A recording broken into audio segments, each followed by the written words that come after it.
We've looked at a few comics over the past couple of weeks, and as usual, we've decided to tell you about them, but we couldn't make a link or a connection like we usually do. Yeah, but I'm still confident I can come up with something by the end of the segment, so just leave it with me. Alright, well, while you're thinking about that, I might jump into the first review. The Volume 1 trade paperback of Zero, written by Alish Cott.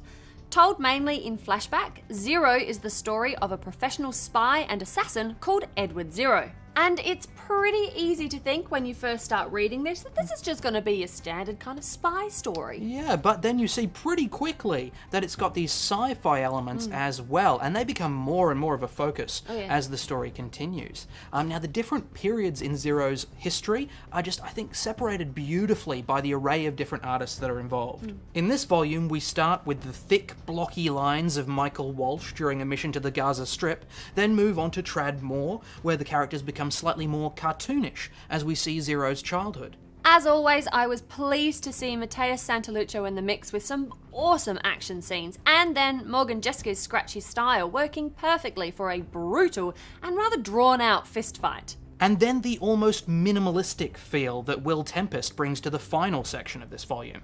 Every step of the way, this trade is well measured and compelling. I'm giving it a buy. Yeah, this feels like the book I've wanted to read since I first read Global Frequency. Yeah. Spy-fi awesomeness with a twist on that final page that will head you straight back to the start to do this all again. It is definitely a buy from me. The next book on the block is Volume 1 of Legend of the Scarlet Blades, written and painted by Saverio Tenuta, published by Humanoids.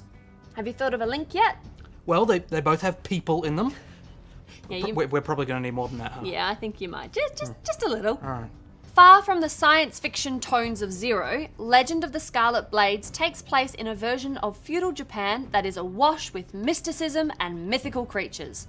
And as is so often the case with this sort of story, we follow the exploits of a wandering Ronin, a samurai without a master and without a past.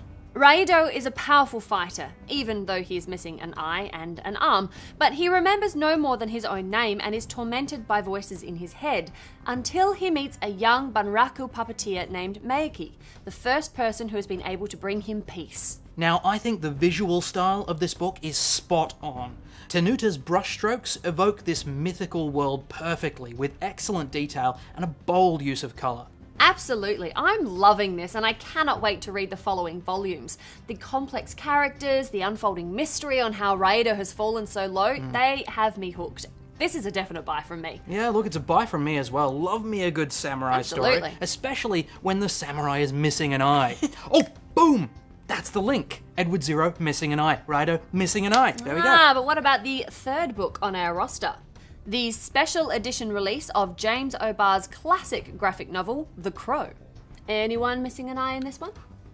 No, damn it, not that I can think of. Right, well, cycloptic deficiencies aside, there can't be too many people who aren't familiar with The Crow, whether that's because of the graphic novel or due to the movie that starred Brandon Lee. Or due to the fact that for about 10 years, you couldn't go to a fancy dress party without seeing somebody who'd thrown on a long leather jacket, Doc Martens and some face paint. That's true, but if you are unfamiliar with it, The Crow story is fairly simple. A young couple, Eric Draven and Shelley Webster, are murdered by a gang of drugged-up street thugs in a random and unprovoked attack.